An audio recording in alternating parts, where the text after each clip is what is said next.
આજના જમાનાની જે લાઇફસ્ટાઇલ અને સ્ટ્રેસ રિલેટેડ બીમારીઓ છે, પછી બ્લડ પ્રેશર હોય, કેન્સર હોય, એલર્જી હોય, અસ્થમા હોય, વારંવાર શરદી ઉધરસ હોય કે હાર્ટની તકલીફ હોય, આ બધી જ બીમારીઓ હવે આપણને બધાને ખબર પડી ગઈ છે કે તેનો આધાર આપણી જીવનશૈલી અને તણાવ બંને ઉપર રહેલો છે. તો આ બધી બીમારીઓથી જો આપણે બચવું હોય અને શાંતિથી સ્વસ્થતા સાથે અને ઇફેક્ટિવ રહેવું હોય તો આજની જે વાત છે તે ચોક્કસ જ સરસ રીતે સાંભળજો. અને તે વાત છે રિલેક્સેશનની.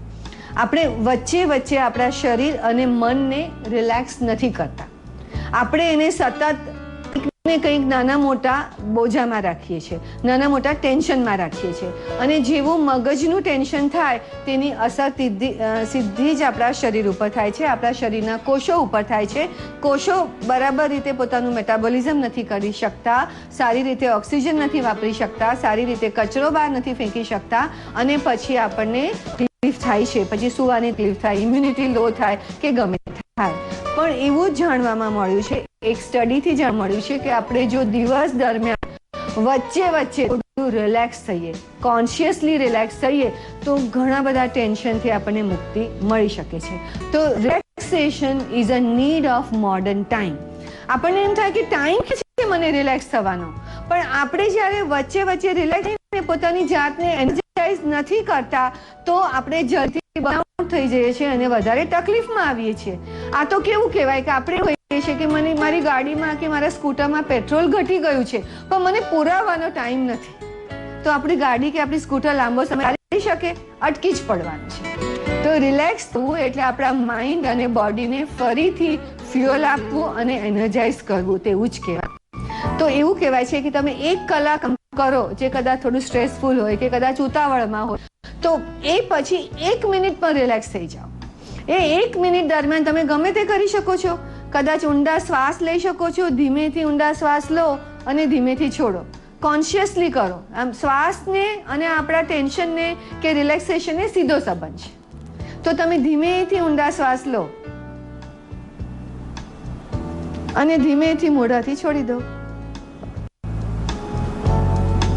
આવું જો 3 વખત કરો. ઊંડા શ્વાસ લો અને ધીમેથી છોડી દો.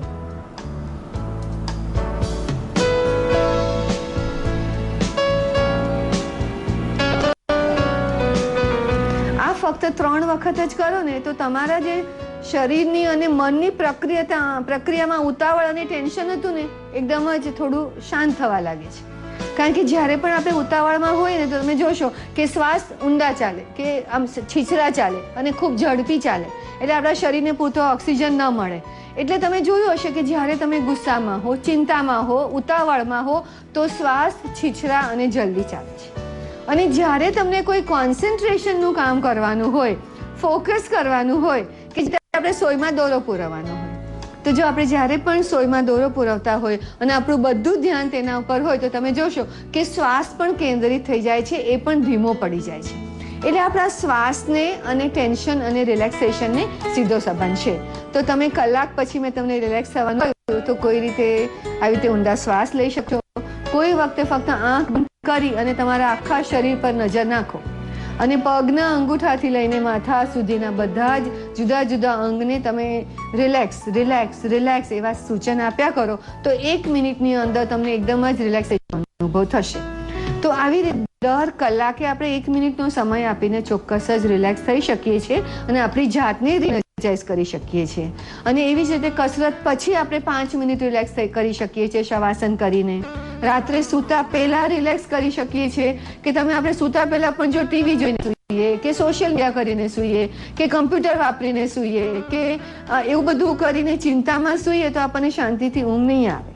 પણ એની બદલે કે જો 5 મિનિટ માટે પણ રિલેક્સ થઈ જઈએ, પછી આપણા બગીચામાં 5 મિનિટ આંટા મારીએ અને ધીમે ધીમે શ્વાસ લઈએ કે હિંચકા ખાઈએ કે શાંત સંગીત સાંભળીને રિલેક્સ થઈએ કે આપણે પથારીમાં સૂતા સૂતા જેવી રીતે મેં તમને કહ્યું હતું કે બેઠા બેઠા પણ આખું શરીર રિલેક્સ કરો તો પથારીમાં સીધા સૂતા સૂતા પણ પગના અંગૂઠાથી માંડીને આંખો સુધીના બધા જ અંગોને રિલેક્સ થવાની તમે સૂચન આપી શકો. કારણ કે જ્યારે આપણે રિલેક્સ થઈએ છીએ ત્યારે આપણી ઇમ્યુન સિસ્ટમ વધારે સારી કામ કરે છે.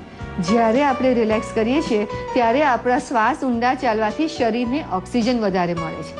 જ્યારે આપણે રિલેક્સ થઈએ છીએ તો આપણા બ્રેઇન કેમિકલ્સમાં પણ એવા તત્વો ઉત્પન્ન થાય છે કે જે આપણને ખૂબ જ શક્તિ આપે છે. જ્યારે આપણે રિલેક્સ થઈએ છીએ ત્યારે આપણી કિડનીનું ફંક્શન પણ સારું કામ કરે છે. આવી રીતે આપણે જ્યારે પણ રિલેક્સ થઈએ તો આપણા શરીરના બધા જ અંગોને આરામ મળે છે અને તે પોતાનું કામ ઉત્તમ કરી શકે છે અને આપણે વધારે સ્વસ્થ રહી શકીએ છીએ. જાગને જાદવ કાનુડા તુજ વિના ઘેનમાં કોણ જાશે રે.